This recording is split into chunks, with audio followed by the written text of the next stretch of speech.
Naam. Haji nja kumwiramu ekibuuzo nsaba Allah ampa olulimi olulungi. Bana adhkar jali kwogeraku Allahumma innaka afuwun tuhibbul afwa fa'fu anna. Aisha radhiyallahu anha mukyala wani wa Nabbi Muhammadin sallallahu alayhi wa sallam bwe yamala okuwulira ebirungi ebyo byenjogeddeko sikyo n'abuuza Nabbi Muhammadin sallallahu alayhi wa sallam nti weka ntanda n'enkwata ekiro ekyo dwaki mpaayo edduwa egyo gye mba nsoma mu kiro ekyo. Wallahi edduwa gye yamuwa naga nti soma nti Allahumma innaka afuwun tuhibbul afwa fa'fu anna. Mulimu ekigambo kye tuteekamu naye amanyi baga nti ekigambo tekiriimu mu dduwa eyo naye bakikugiramu ate nekikola ki baga nti Allahumma innaka afuwun karimun. Karimu tekikola ki tekyalimu mu asulu y'edduwa wabula edduwa eri Allahumma innaka afuwun tuhibbul afwa fa'fu anna. Eyo Nabbi Muhammadin sallallahu alayhi wasallam yagiragira Aisha nti waba kwasetegeza mu nnaku 10 zino ezisembayo eyo edduwa tulina okutabuka nayo oba ofiirako eyo ofiirako eyo kuba eriko obujulizi oba ntegeerekeke eriko obuki fana eyo then ebirala bikole ki byeyongere. Ekigambo kya dhikari baada swala baada as-sala bakadde baffe Allah basaasire era abawejjana kuba be batandika enkola eyo tumalira kanga buli raaka ne bayisaawo ki adhikari n'edduwa ezaki ez'enjawulo.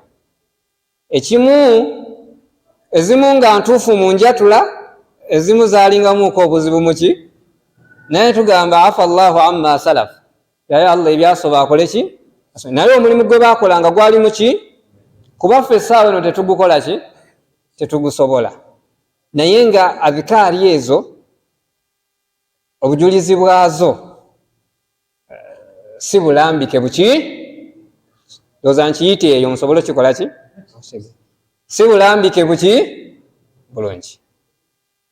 Adhikari eyo etukubirizibwa Aisha yagibuuza naddala mu nnaku 10 ezikola ki ate n'okugisoma ne ziba nnaku zino tekirina buki buzibu naye obuzibu bwe buba kwe kuba nti yafuuka sunna ne tukifuula ki nkola ya Nabbi Muhammadin sallallahu alayhi wa sallama nti buli luvannyuma lwa gundi nga tusomawo ki edduwa ezo. Kireetera ebintu bibiri kinyagala okumaliriza nakyo nti kijjawo ekiragiro kya Allah kye yatulagira oluvannyuma lw'esswala oba ntegerekano mukegendereze.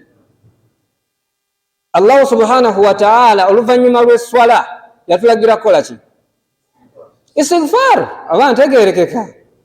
Kati kino kye tukola kirabika ng'ekirungi naye ate kijjawo ekyalagirwa kuba Allah yatulagira istighfar na adhikari ezaki ffe tuteekawo dduwa.